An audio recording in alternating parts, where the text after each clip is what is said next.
Bonjour à toutes et à tous et bienvenue pour ce nouveau numéro du Point des marchés, votre rendez-vous avec l'analyse des marchés. Aujourd'hui, c'est Coralie, expert chez Agritel, qui va répondre aux questions de plein champ depuis son domicile. Alors Coralie, entrons dans le vif du sujet. De nombreuses filières ont eu des craintes concernant l'approvisionnement. Qu'en est-il pour le marché des engrais ? Alors le premier impact en termes logistiques, on a pu le voir sur le premier marché qui était impacté par cette pandémie, donc la Chine, à savoir que la Chine sur le marché des engrais, c'est le premier pays producteur, mais également le premier pays consommateur d'engrais. Donc les premiers éléments qui ont été touchés, ça a été effectivement des problèmes en termes de main-d'œuvre, de personnes souffrantes ne pouvant venir travailler, mais également donc, des fermetures d'usines et des soucis logistiques. Pour ce qui est des stocks, certaines zones avaient des surplus de stocks, quand d'autres, effectivement, n'étaient pas approvisionnées. Concernant la partie d'échange, donc l'import-export a été aussi perturbé. On l'a vu sur les engrais, on l'a vu aussi sur d'autres produits. Sur le marché des engrais, aujourd'hui, à date d'aujourd'hui, donc pas d'informations sur des problèmes en ce qui est de l'approvisionnement de la France par la Chine, donc c'est-à-dire sur la première partie de l'année. Maintenant, sur notre marché français, dès que le confinement a été mis en place par le gouvernement, les représentants du secteur annonçaient que déjà 2 tiers de la production étaient réalisés. Donc il ne suffisait plus que de produire un tiers. Et le marché des engrais est considéré comme étant un marché essentiel pour la production. Donc il a continué à fonctionner normalement. Normalement avec tout de même une baisse de la main-d'œuvre, donc des usines qui fonctionnaient à hauteur de 75%, mais on va dire d'un point de vue général, il n'y a pas de crainte en termes d'approvisionnement des agriculteurs sur ce marché-là. Les prix des engrais vont-ils augmenter ? Alors, le prix des engrais va-t-il augmenter au vu de ces problèmes sur la partie logistique ?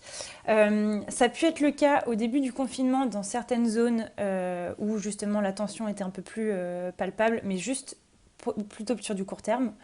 En revanche, la tendance au niveau mondial n'est pas à la hausse, étant donné que bon nombre de pays sont confinés, donc peu de pays sont revenus aux achats. Je pense notamment à l'Inde. Globalement, le cours des engrais azotés, notamment, a plutôt tendance à baisser pendant ce confinement.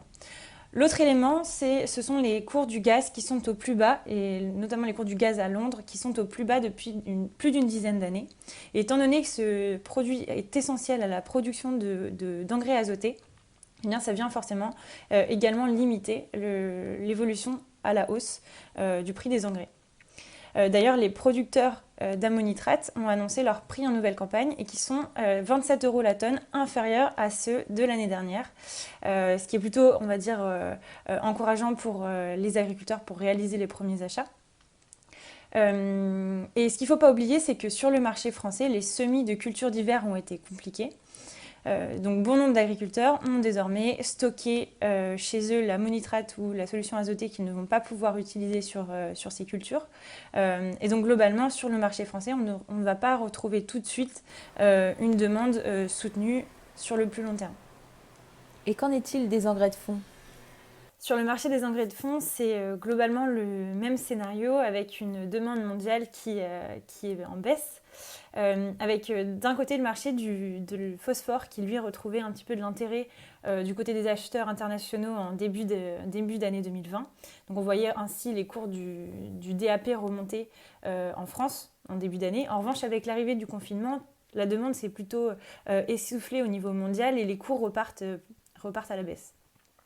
Du côté de la potasse, au niveau mondial, la demande est plutôt faible depuis quelques temps, si bien que les cours repartent en baisse. Et en France, on revient sur les niveaux au plus bas depuis juin 2018.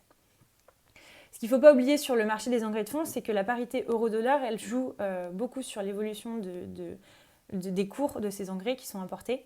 Donc une hausse de l'euro par rapport au dollar sera plus favorable pour les acheteurs d'engrais de fond, notamment les agriculteurs français. Enfin, quel est le conseil d'Agritel ?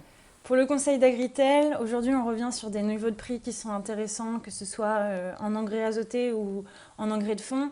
Donc les agriculteurs qui ont besoin d'accentuer justement leurs achats sur ces produits-là pourront le faire aujourd'hui puisque ça redevient très intéressant. Merci Coralie, Merci. Ce numéro est maintenant terminé. Merci à tous de nous avoir suivis. Rendez-vous dans 2 semaines pour votre prochaine édition du Point des marchés. Retrouvez les analyses d'Agritel sur le service expert Grande Culture de Planchamp.com.